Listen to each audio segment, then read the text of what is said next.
अब बात सैफ अटैक मामले की। एक सवाल तो बार बार उठ रहा है, सीसीटीवी में दिख रहे शख्स और शरीफुल दोनों के चेहरे मेल नहीं खा रहे। कल दिल्ली के एक फॉरेंसिक लैब ने भी ये दावा किया। अब शरीफुल के वकील ने भी कुछ ऐसा ही दावा किया। यहाँ तक कि शरीफुल के पिता भी सीसीटीवी वाली तस्वीर में शरीफुल को पहचानने से इनकार कर रहे।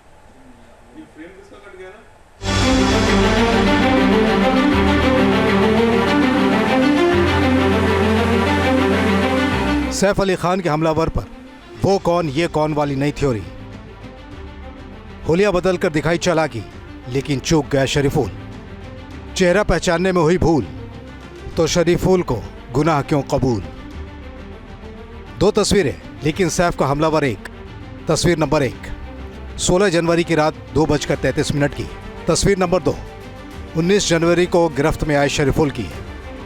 हमलावर शरीफुल इस्लाम शहजाद के वकील का दावा है कि सीसीटीवी में दिख रहे शख्स और पुलिस के गिरफ्त में आए शरीफुल इस्लाम शहजाद के चेहरे मेल नहीं खाते, यानी दोनों अलग अलग हैं।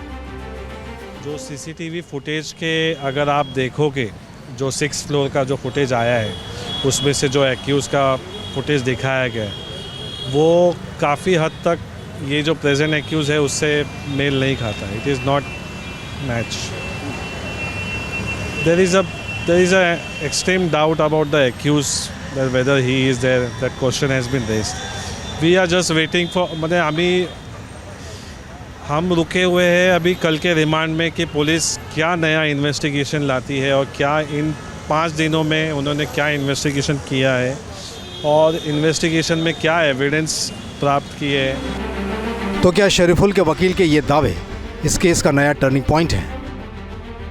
सैफ के वकील ने यह दलील भी दी कि सीसीटीवी में दिख रहे शख्स के हेयर स्टाइल और शरीफुल के हेयर स्टाइल में काफी अंतर है, जबकि पुलिस के सामने शरीफुल ने कबूल किया कि अपनी पहचान छिपाने के लिए उसने अपने बाल कटवा लिए थे और अपना हुलिया बदल लिया था। पुलिस ने वर्ली कोलीवाड़ा के उस सैलून के मालिक से पूछताछ भी की है। फिर तो hair style same to same होने का सवाल ही नहीं पैदा होता। सैफ के वकील का दावा है कि सीसीटीवी में दिख रहे शख्स और शरीफुल की उम्र में काफी अंतर दिखता है। दोनों की आंखें अलग अलग हैं, दोनों के चेहरे के बनावट में काफी फर्क है। तो थोड़ा बहुत फेमिलियर फेस है, आप देखोगे उनके हेयर स्टाइल के और उनके एज के हिसाब से। जो फुटेज में जो पहला लड़का है जो मेन फुटेज में वो काफ़ी यंग है और उनके जो बॉडी लैंग्वेज है उसकी काफ़ी पतली है, फेयर है।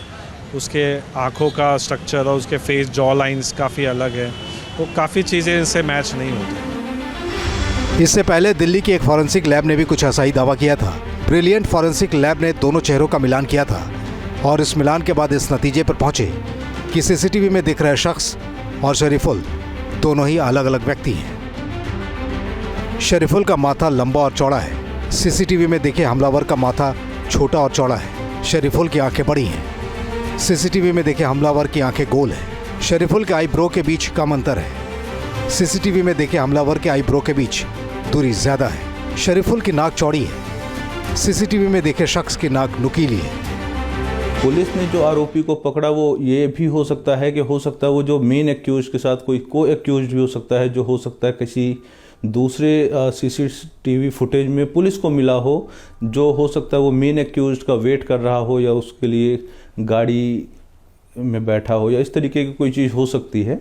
तो मैं ये नहीं कह रहा हूँ कि वो एक्यूज नहीं है, बट जो सीसीटीवी फुटेज में मिला है, जो सैफ अली खान के घर से उतरते हुए रेलिंग को टच करते हुए जो निकल रहा है, तो उससे उसका चेहरा नहीं मैच हो रहा है।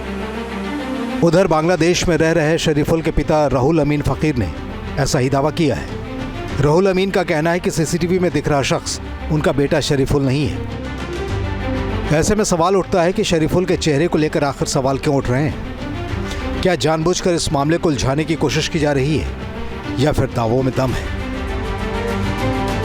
क्या सच में दोनों के चेहरे अलग अलग हैं? क्या शरीफुल सैफ का हमलावर नहीं है? वैसे तो ये दावे प्राथमिक तौर पर हैं, क्योंकि अगर ऐसा होता तो आरोपी शरीफुल ने अब तक इस केस में जो क्लू दिए हैं वो सबूतों के पैरामीटर पर पुलिस के लिए काफ़ी है। क्योंकि शरीफुल ने न सिर्फ अपना गुनाह कबूल किया है, बल्कि उसने 16 तारीख से लेकर 19 तारीख तक का पूरा लेखा जोखा भी पुलिस के सामने रखा है। शरीफुल ने पुलिस को बताया कि सैफ के घर में वो कैसे दाखिल हुआ था, फिर सीढ़ियों के जरिए वो कैसे सैफ के घर के अंदर पहुंचा था, घर के अंदर उसका सामना सबसे पहले किससे हुआ था, सैफ पर उसने किस तरह से हमला किया था, हमले के बाद वो वहां से कैसे भागा था, सैफ के घर से निकलने के बाद वो कहां कहां गया था, पुलिस से बचने के लिए अपना हुलिया कैसे बदला था।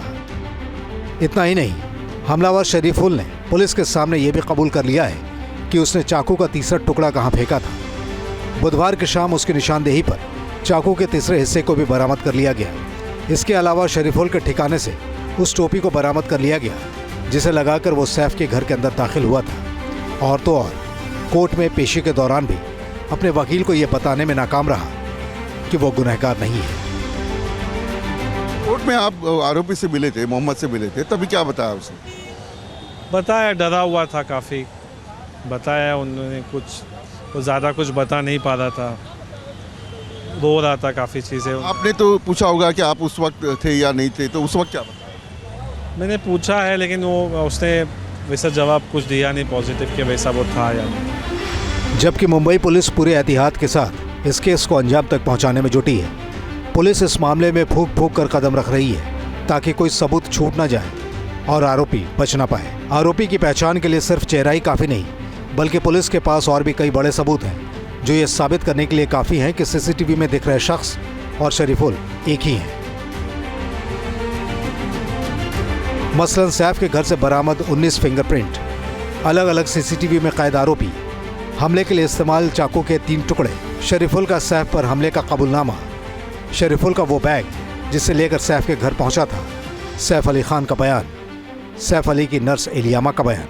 न्यूज नेशन अब व्हाट्सएप पर खबरों की ताजा अपडेट के लिए न्यूज नेशन के इस क्यूआर कोड को स्कैन करें।